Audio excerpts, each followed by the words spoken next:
Imagine a guy who famously snorted his own father's cremated ashes mixed with cocaine, by the way. Right. Yeah. That is like the ultimate rock and roll mythos right there. Exactly. No. And a man who suffered a massive brain injury after reportedly falling out of a tree in Fiji.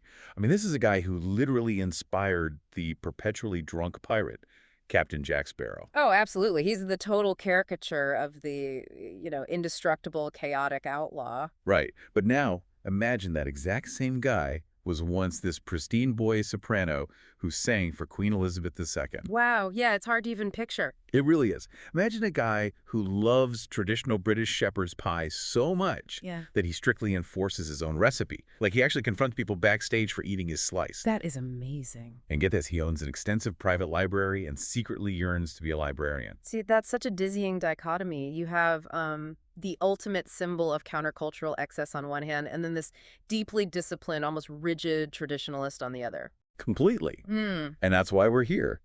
Welcome to a deep dive into the life of Keith Richards.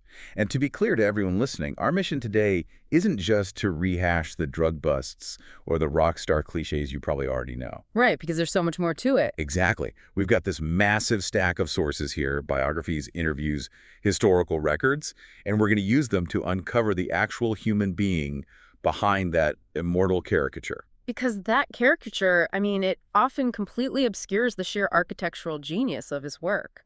People focus so much on the survival story, that they miss the absolute devotion to the craft that actually kept him alive in the first place. Yeah, he's basically the indestructible black box of rock. But like, while a real black box just survives the crash to tell you what went wrong, Keith was the one actually flying the plane, causing all the turbulence and providing the in-flight entertainment. That's a great way to put it. So we're going to trace how a working-class kid from Dartford became the architect of rock's greatest riffs, surviving tragedy, legal peril, and arguably the most dangerous thing of all, which was his own manufactured image. Yeah, and to understand how that image was built, we really have to look at the foundation of his immense discipline. And that means going all the way back to post-war England. That's right. We're talking Dartford, Kent in the late 1940s and early 50s. Exactly. And the environment was incredibly austere. Rationing was actually still in effect. Cities were still rebuilding from bomb damage. And British society as a whole was highly structured and very polite. But Keith's maternal grandfather, Augustus Theodore Dupree, known as Gus, he kind of provided this escape hatch for him, didn't he? He really did. Gus was a jazz musician himself. He toured with a big band called Gus Dupree and his Boys. And looking at the sources, he didn't just sit down and teach Keith how to play. He essentially gamified the entire concept of music for him. Okay, wait, how do you gamify a guitar in the 1950s? Well, he employed this brilliant psychological trick. He deliberately placed a gut-string guitar up on a high shelf in their home, completely out of young Keith's reach. Oh, wow. Yeah, and he told his grandson that if he could figure out how to get it down, he could have it. That is so smart. It turns the instrument from just like a casual toy into a literal conquest. You have to earn it before you even touch a string. Exactly. And Keith did earn it. He spent days devising methods, and eventually he stacked books and cushions onto a chair just to finally get his hands on it. I can just picture this little kid doing whatever it takes. Right. And once he finally claimed his prize, his grandfather taught him the rudiments of a Spanish piece called Malagueña, and Keith worked on that single number obsessively. So he's already showing that drive. Absolutely. That early experience instilled a relentless work ethic that, quite honestly, completely contradicts the whole stereotype of the lazy, natural-born rock star. He learned right then that music requires sweat. Which is wild, because at the same time, he's experiencing this bizarre collision of high culture and his working-class reality. Like, he actually gets recruited by his school's choirmaster to sing in a trio of boy sopranos. Which is such a funny image. It is his. And he performs at Westminster Abbey for the Queen. But that prestigious choirboy phase hits a rather abrupt wall. Yeah, well, adolescence happens. His voice changes, which forces him out of the choir. But more significantly, his tolerance for formal education just evaporates. Right, the rebellion starts kicking in. Yeah. In 1959, he gets expelled from Dartford Technical School for severe truancy, so they transfer him to Sidcup Art College, which was kind of a common dumping ground for rebellious teens at the time. And I'm guessing he wasn't doing much painting there? No, not really. He spends far less time studying art and far more time hiding in the boys' room, furiously trying to learn Chuck Berry guitar solos. Which, perfectly sets up one of the most famous chance encounters in music history, honestly. Yeah. The 1961 Dartford train platform meeting. Oh, yeah. Such a cinematic moment. So Keith is standing there, and he spots a guy he actually went to primary school with, Mick Jagger. Yeah. But it's not nostalgia that brings them together, right? It's the specific items Jagger happens to be holding under his arm. Yeah, Jagger was carrying these mail-order rhythm and blues records from Chess Records in Chicago, specifically albums by Chuck Berry and Muddy Waters. And those weren't exactly easy to find back then. Not at all. In post-war Britain, getting your hands on authentic American blues records was incredibly difficult. They were rare, expensive artifacts. So looking at this timeline, I have to ask you, how much of Keith's later rebellious, anti-establishment image was a reaction against that strict working-class choir boy upbringing versus like a genuine, almost spiritual calling to the blues? Was he just acting out, or was the music actually pulling him? I think it was a really powerful synthesis of both, honestly. The blues represented this visceral, raw, and deeply authentic emotional outlet that simply didn't exist in the gray, polite society of his youth. It must have felt like an alien broadcast. Completely. To a kid in Dartford, the blues wasn't just a rebellion. It was an entirely different language. It sounded like freedom.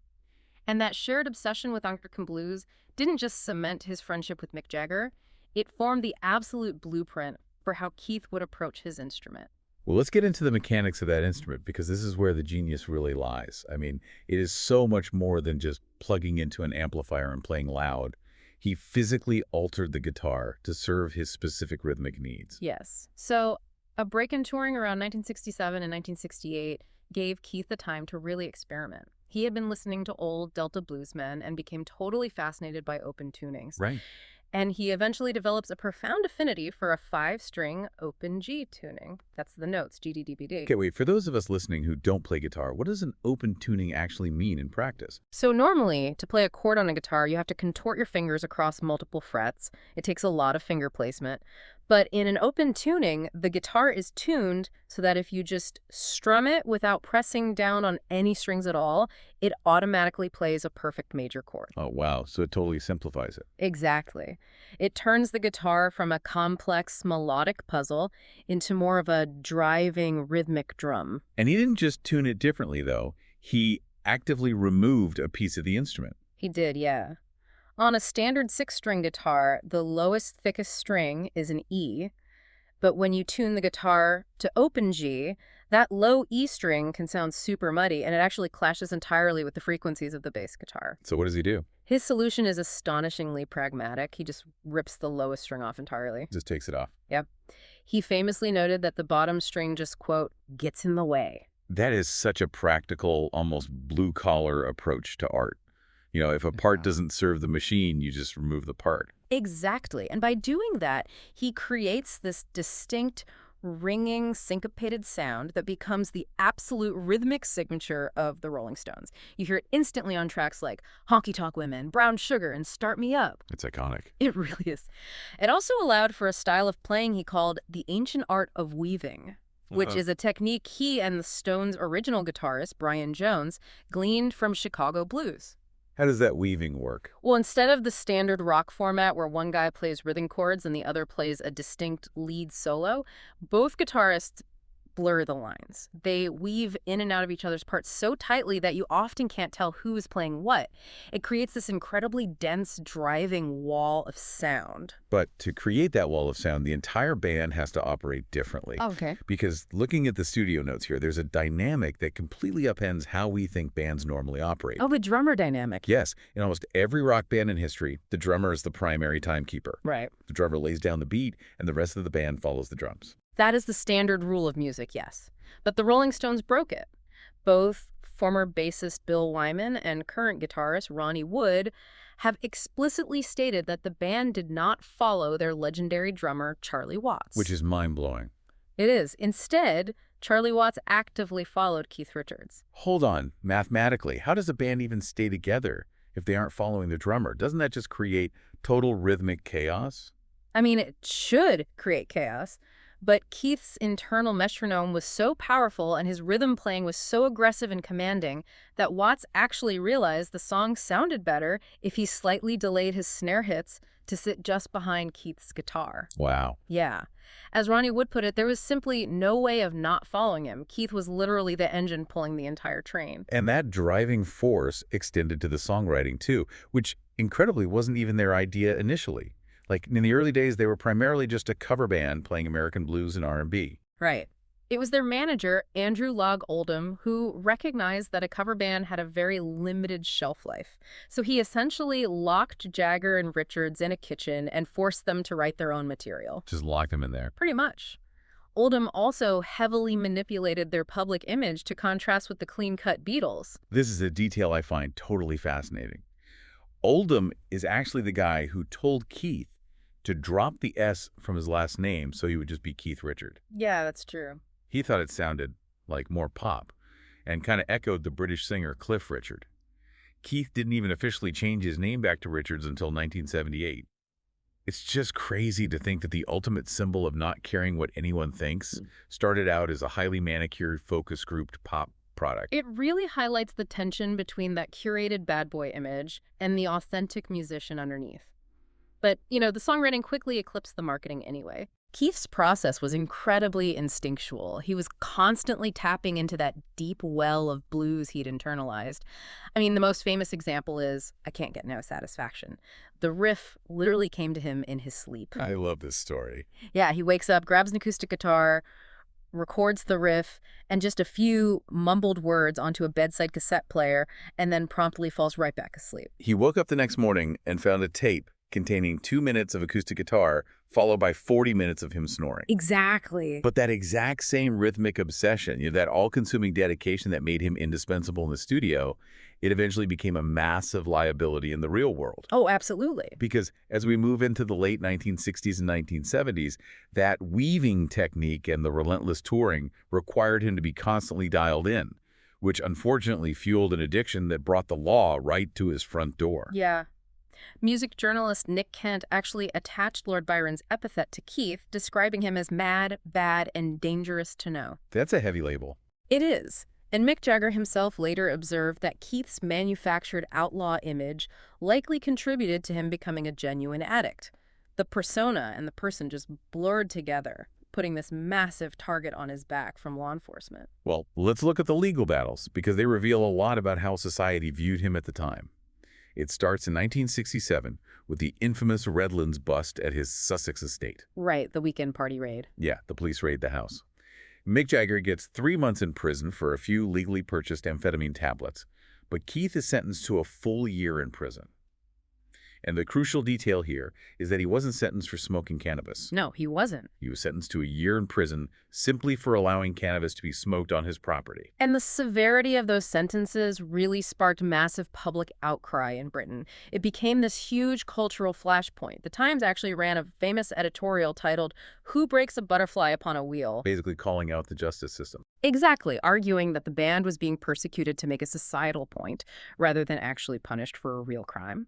Now, Keith's conviction was thankfully overturned a month later on appeal due to a lack of evidence. But, the die was cast. He was now public enemy number one. Which unfortunately leads us to the much darker, far more serious incident. Yeah. The 1977 Toronto bust. Yeah, this was the absolute crucible of his life.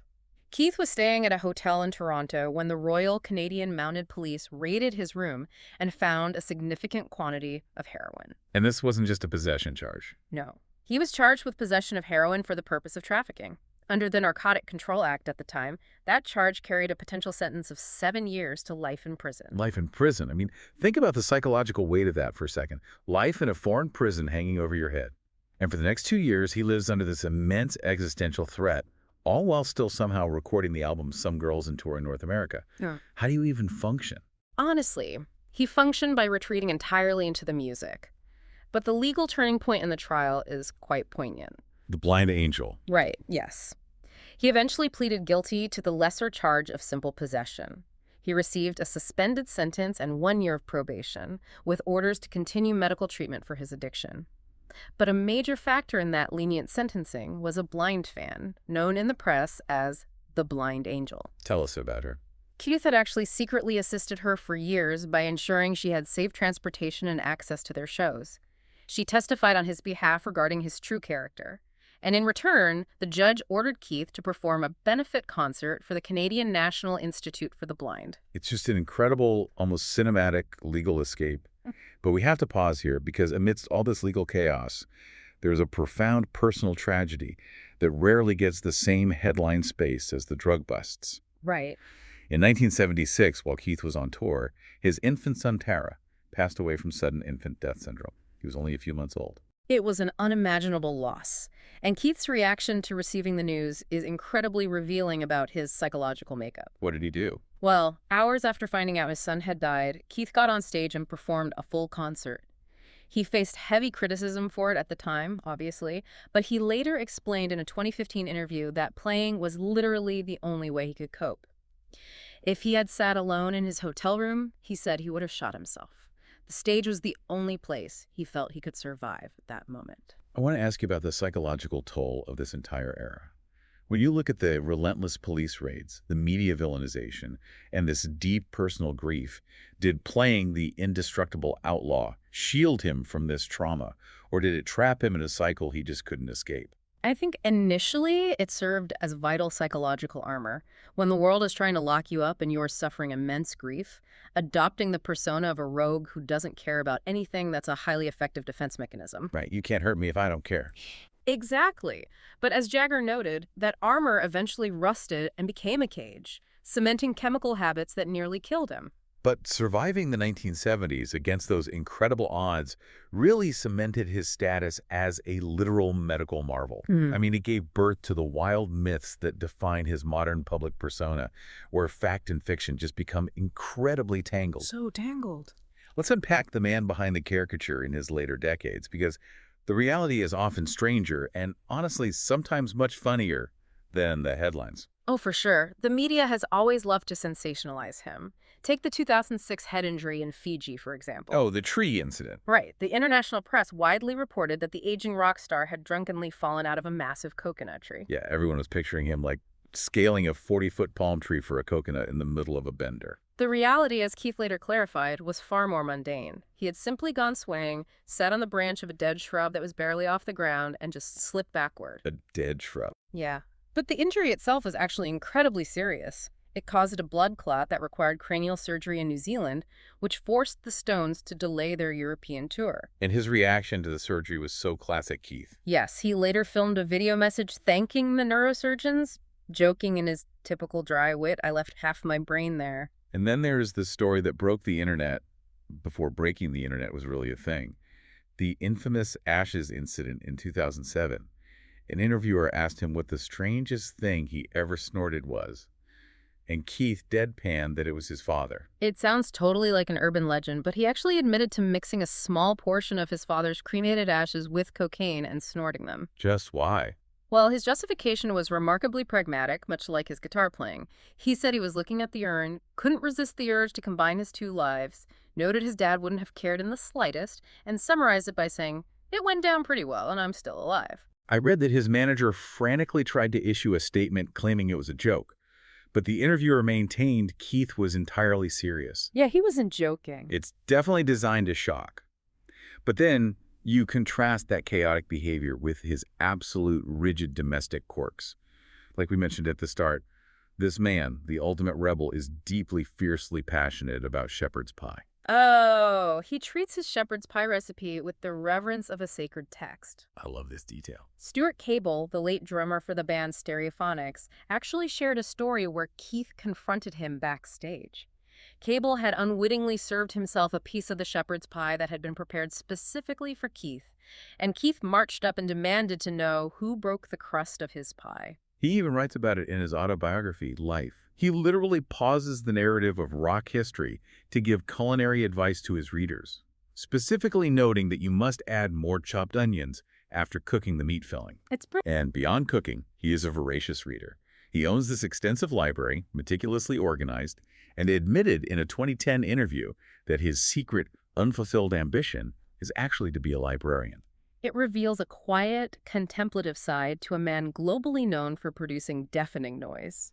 And this unique blend of kind of aristocratic refinement and roguish survivalism is exactly what caught the attention of actor Johnny Depp. Ah, Captain Jack Sparrow. Exactly. When Depp was building the character for the Pirates of the Caribbean franchise, he realized pirates were basically the 18th century equivalent of rock stars. So he explicitly based the character's mannerisms on a combination of Keith Richards and, strangely, the cartoon skunk Pepe Le Pew. Which utterly terrified the Disney executives. Oh, they panicked. Michael Eisner was apparently deeply worried that Depp was ruining the movie because he thought the character came across as constantly drunk and incomprehensible. But it worked brilliantly, becoming this massive cultural phenomenon and eventually leading to Keith making an award-winning cameo as Sparrow's father, Captain Teague. It was a perfect full circle moment. I mean, the man whose entire image was shaped by the pirate mythos finally gets to physically embody one on screen, and he does it effortlessly. But amidst all the pirate cameos, the media uproar, and the culinary disputes, there is one relationship that anchors his entire existence, isn't there? His brotherhood with Mick Jagger. Yes, it is arguably one of the most complex, thoroughly documented partnerships in modern history.